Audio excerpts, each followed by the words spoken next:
Most musicians obsess over technique, and that's exactly why they stay stuck.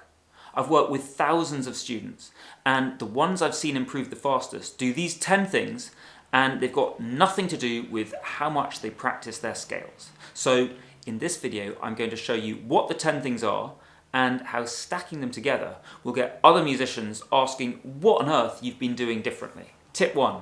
I was so excited when I got to study with Mike Walker, a truly world-class jazz guitarist and teacher. But at first, I got really confused. He'd decide we were going to work on something way too simple, and so I'd say, "We can skip this, I can already do that." And every time, Mike would reply, "Show me then."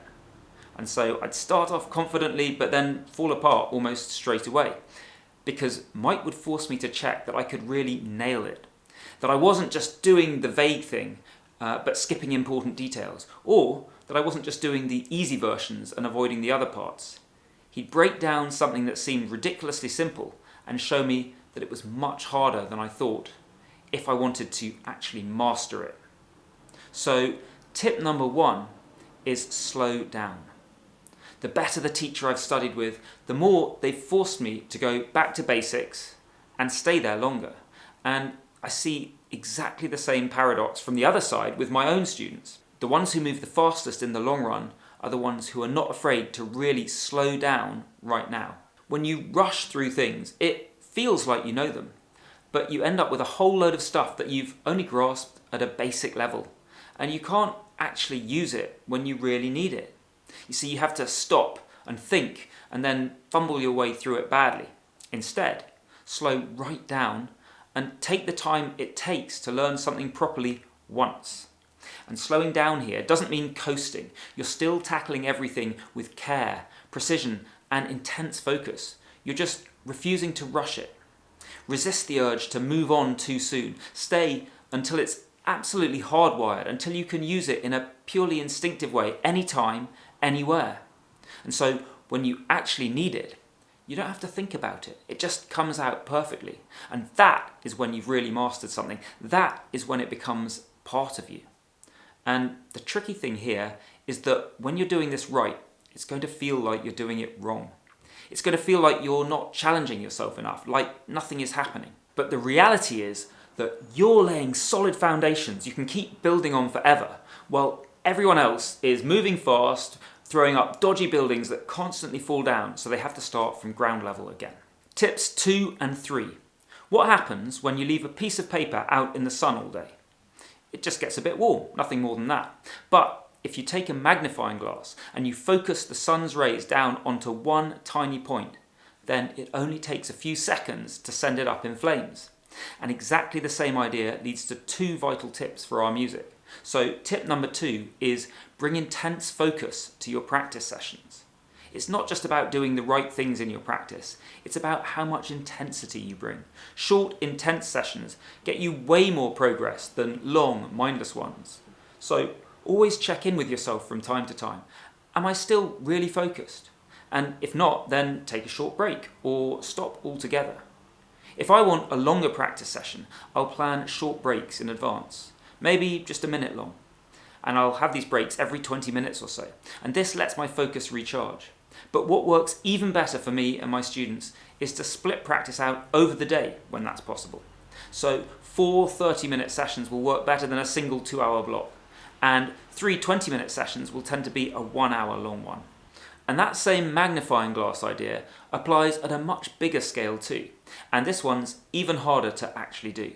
So tip number 3 is limit your number of goals. Simple in theory, really hard in practice. Because if you're anything like me, it's almost physically painful to ignore things that aren't your top priority right now, even when you know they're a good idea for you in the long term. But here's what's going on. If you chase lots of goals at the same time, you get nowhere with any of them. You spread yourself too thin to make real progress. And there's always something pulling you away from properly finishing a topic. But when you focus that energy like a magnifying glass, knocking off one thing and then the next, that's when everything starts to stack up. You concentrate all of it into one beam and things actually catch fire. And this doesn't mean that you have to abandon your other goals forever. Just put most of them aside for the moment and pick them up one by one later. How do you manage that in practice though? Well, the solution that works for me is to have what I call a parking lot. That's simply somewhere, a piece of paper, a digital list, anything, where you write down everything that might be a good idea. Everything that you might want to come back to later, but you're going to force yourself to leave for now. And that way, you're not distracted by worrying that you'll forget a brilliant idea if you don't act on it straight away. You can get on with the current task knowing that you've got that list to revisit in a month, or 3 months, or whenever, when you're ready to pick the next big thing.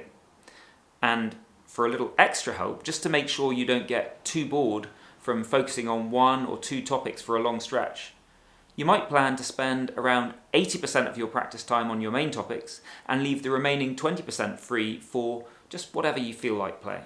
So you're always giving yourself a small window to do something fun or switch things up. Tip 4. In a masterclass many years ago, top jazz musician Mike Marino dropped a vital lesson that I've never forgotten since. Reflecting on his time at music college, he asked, "You know the difference between the musicians who made it big and those who didn't? It's not what you'd expect. The guys who made it big knew exactly where they were going." And that was the one difference. The majority of people didn't make it, but they weren't any less talented, and they worked just as hard as those who would eventually make it big. All they were missing was a specific and clear enough idea of exactly what they were aiming for. So tip 4 is get specific. A broad goal like become a better pianist or learn to play jazz is just way too vague. Broad goals actively slow your progress, and your brain will do an amazing job of getting you towards where you go if you give it a very precise target, even if there are things that are happening in the background that you're not consciously aware of. So you want to narrow things down. A bad goal might be learn jazz piano. Better might be play piano in the style of hard bop quartets. And even better still might be learn 5 specific Bobby Timmons solos from your favourite Jazz Messengers album. But knowing exactly where you're going still leaves you with the question, what's the fastest route to get there? Because most musicians, even with a clear target, still end up taking the long way round. Which brings us to tip number 5. Rather than working on general exercises or vague ideas of a concept you want to develop, find a specific example and work directly towards that. Pick a target that genuinely matters to you and go straight to it. It might be an individual phrase, an entire piece, or booking a dream gig in advance. So now you've got to prepare the whole set list. So tip number 5 is go direct. This forces you to choose something definite rather than falling back on vague general exercises. And there's also a clear end in sight. It's not, let's try and improve my speed forever, but rather it's, can I play this one phrase at the speed I want?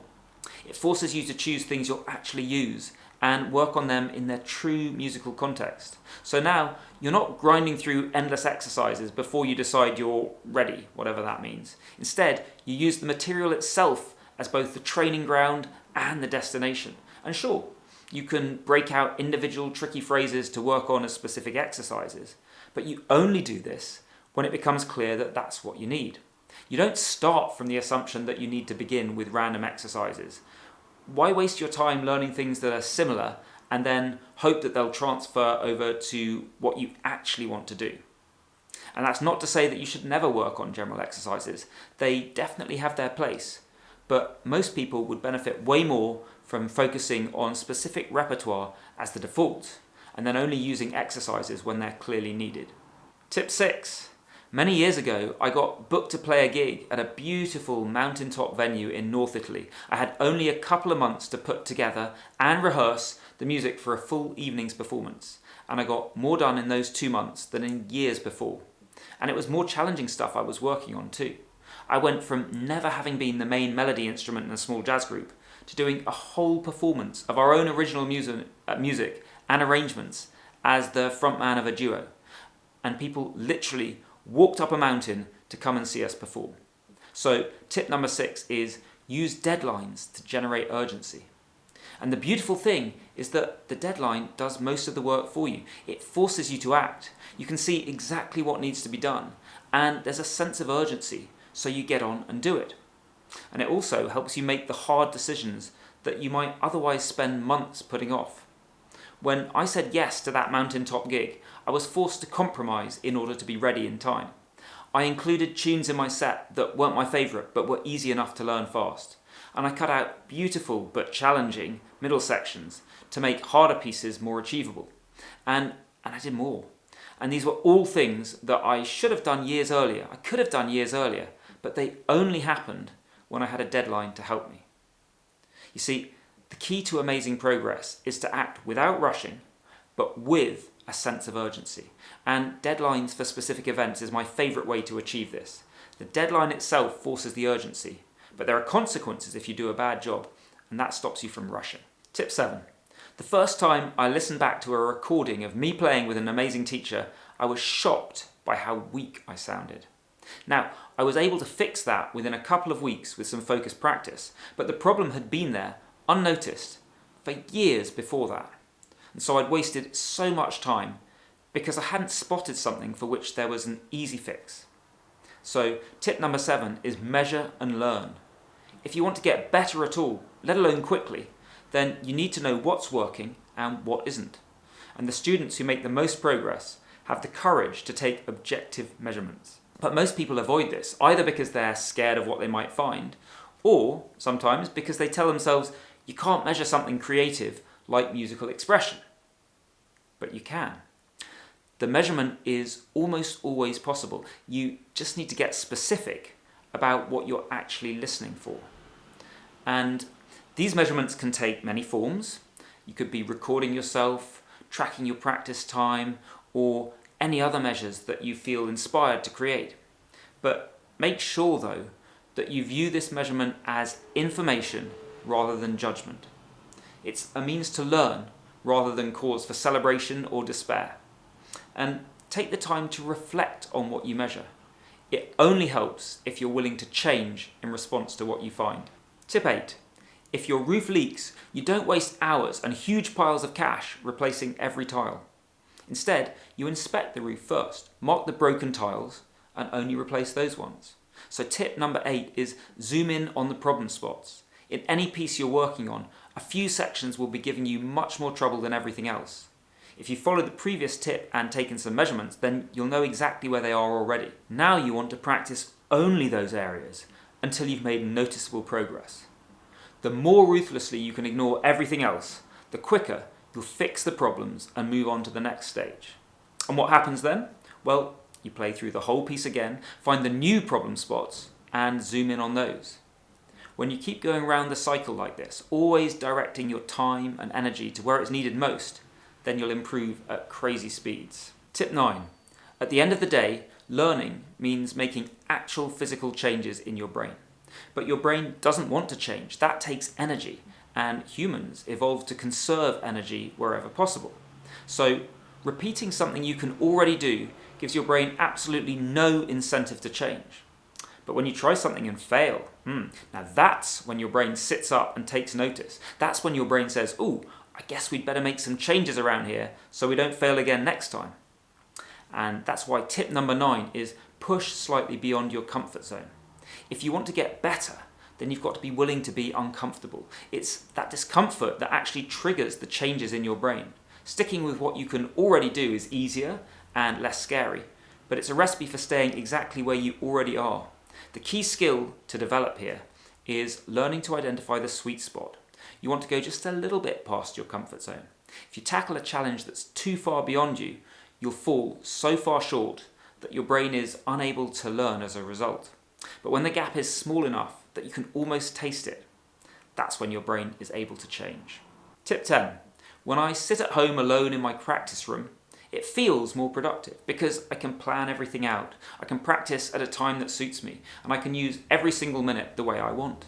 But even though rehearsing and gigging with other musicians is messy and wastes so much time, I always end up improving way more.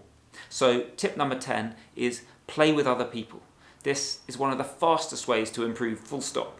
When you play with people better than you, you've got a target to aim at, and you'll pick up tips, either because they tell you explicitly or just from watching how they actually do things.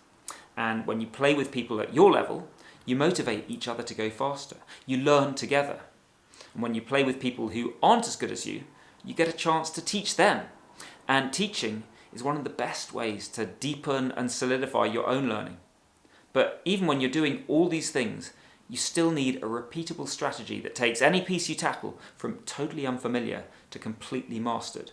So watch this video next, where I show you the fastest and easiest method for that.